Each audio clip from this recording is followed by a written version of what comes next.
first of all, it was really hard for me to leave Israel. I really felt that my heart is breaking. I cried on the flight, and then I felt that I need this Jewish influence in my life. I wanted it. I couldn't imagine a life without weekly Shabbats anymore, and Shabbat services, and also the dinners, the community life. So I immediately contacted my local Jewish community and asked them if I could join them for Shabbat service, and they invited me. So I started to become a community member and visit the synagogue every week. Okay, so let's get back to something in Israel. And so you're crying on the plane. You can't imagine your life without the Shabbat experience. And I want to hear about your first Shabbat. So can you tell us about it? Yeah, so we went to a big community in the religious quarters of Jerusalem. A rabbi made a huge dinner for 150 people. And I met so many Israelis of all ages, and they provided food for everyone, and that was a really cool experience. Well, and what was something from the Shabbat dinner that really touched your soul? The feeling of being together.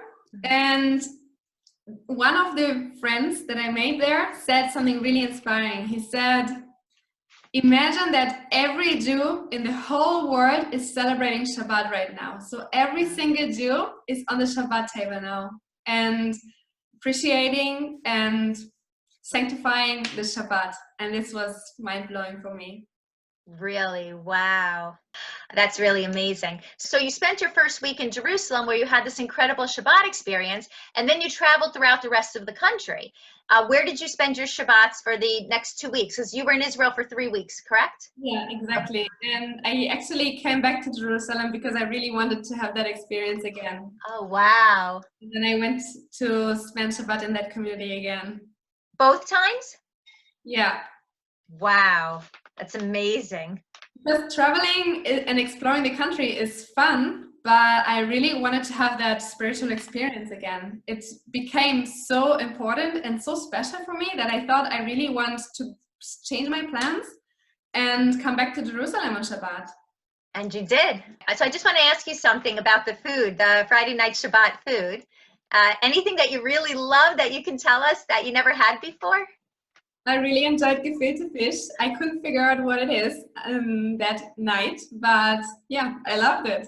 People either, I think, either love it or hate it. But when people don't like it, it's like they make such a big deal about it, you know?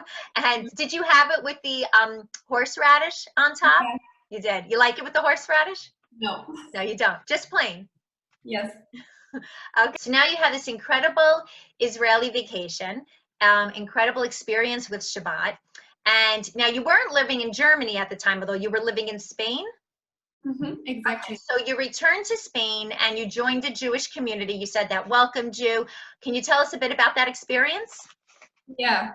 So I immediately contacted the Jewish community in Palma de Mallorca in Spain and asked them if I can join them for Shabbat. And they welcomed me. They said I could come. So I spent many Shabbats with them. In the beginning, they didn't know that I'm not Jewish because I didn't know that I have to tell them. And they found out. Most of them were really supportive and told me they would support me. They would teach me everything. They would teach me how to keep Shabbat, how to celebrate the Jewish high holidays. So you joined this Jewish community in Spain and you start learning more about Shabbat and Judaism. When did you decide, I want to now convert?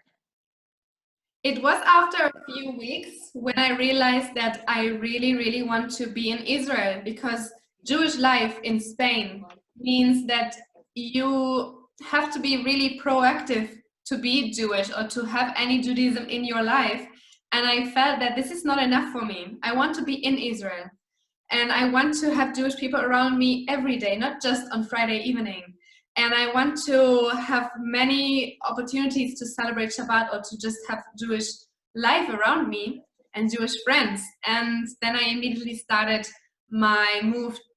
plan my move to Israel. And just within a few weeks after returning from Israel, you started to plan your move to Israel and to convert. Okay. So I returned from Israel in August and I moved back to Israel in October. Wow. Okay, so 2 months. All right, so let's get back to that period between August and October after you decide you want to convert to Judaism. Did you share these feelings with your family and friends, and did you have support? I'd love to hear what their reactions were.